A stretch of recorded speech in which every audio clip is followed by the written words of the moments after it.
Hey there guys, I'm Bobby aka MystiveDev, the solo developer working on Mirrorforge. So the reason I did this video was to go through some of the mysteries and secrets of the lore in the game that were intentionally left like that for players to discuss. So if you haven't played the game yet, this video contains heavy spoilers of the storyline, and I highly suggest you turn off the video now and come back after you finish the game. Alright, now that that's out of the way, let's dive right in. We'll start with the most obvious question I got. Why in the end did Thomas and Jill got left in the dark dimension and did not travel back to their, or more specifically our real life reality? So the mirrors you use to travel between dimensions and in the same dimension throughout the game were an unintentional side effect of Lamashtu's power and influence growing in these realities. So once Lamashtu was chained by Thomas, her influence and power have diminished, which means that the cursed mirrors will not work. And Anu was the only one who was able to create a mirror that will allow Thomas to go back, but since he denied him to kill Jill, they ended up stuck in this dark dimension. So when Thomas mentions to Jill in the end, how do you feel about dilapidated mansions? He refers to Jacob Earldred's mansion above the Mirrorforge, which is ruined ever since this reality was cast into darkness. So the second question I got was, how did Thomas, a mere human, stood against Anu in the end? Isn't Anu all-powerful? There are multiple answers to this question. So, if you found the frozen moment in the orphanage, it mentions that the Anunnaki did not leave the Sumerians, but they've ascended into a higher plane of existence. So, this higher plane of existence is separate from these realities, and our own, of course, that we see throughout the game. And the Anunnaki, I might say, moved to a better place in a sense, and that means that they cannot influence our dimensions as much as before, and their powers here are limited. So that's why Anu reaches out to Thomas to stop Lamashtu instead of going against her on his own. And Anu's power is quite limited in our dimensions now, and he won't be able to do anything to Thomas or anyone else in these dimensions.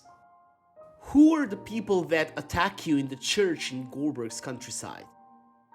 They represent the cult of Lamashtu, as mentioned in the paper near the hangar, and the once Christian church, the monastery more specifically, was attacked by them and converted to a Lamashtu shrine.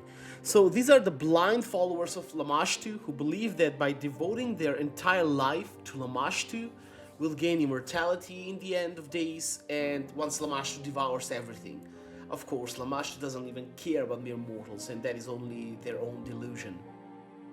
Question number 4 is, what happens to Thomas and Jill after the ending? So, since they are unable to go back to our reality, that means that they end up stuck in this dark dimension.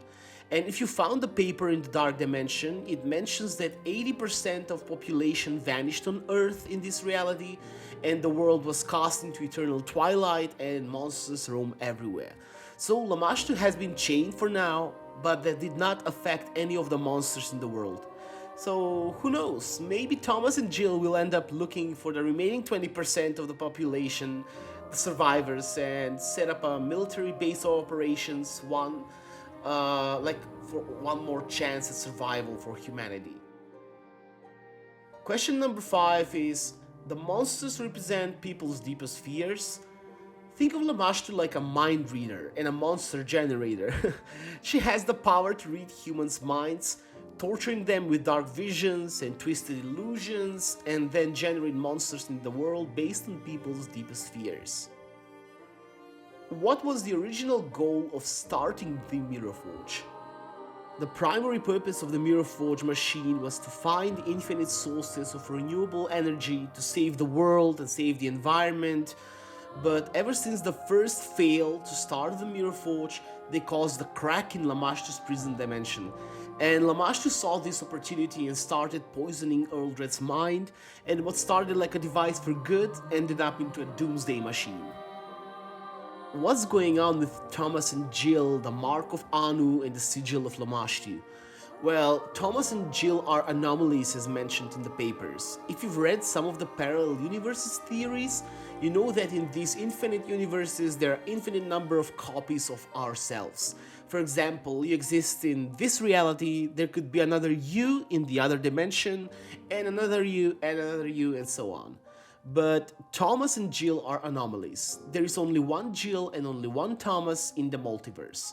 So that's why they're able to withstand the surge of power of the Mark and the Sigil. Question number 8 is, why is Thomas looking for Jill that badly? This question might have multiple answers.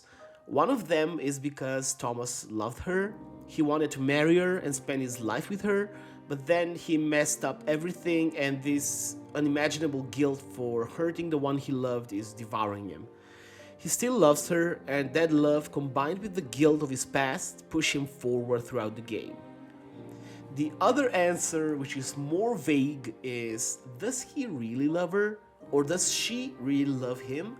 Or maybe it's just mere science. Since they're anomalies, two opposites of the whole, they may be drawn to each other, and that is a thing of science, not love. And this answer, of course, is ambiguous and it's left up to the players to decide. Alright, I think most of the questions regarding the lore have been answered, guys, and if you got any other questions, feel free to write them down in the comments, and I'll do my best to answer them. Also, I'd love if you ring the subscribe button and help me out in growing this channel. Stay safe, everyone!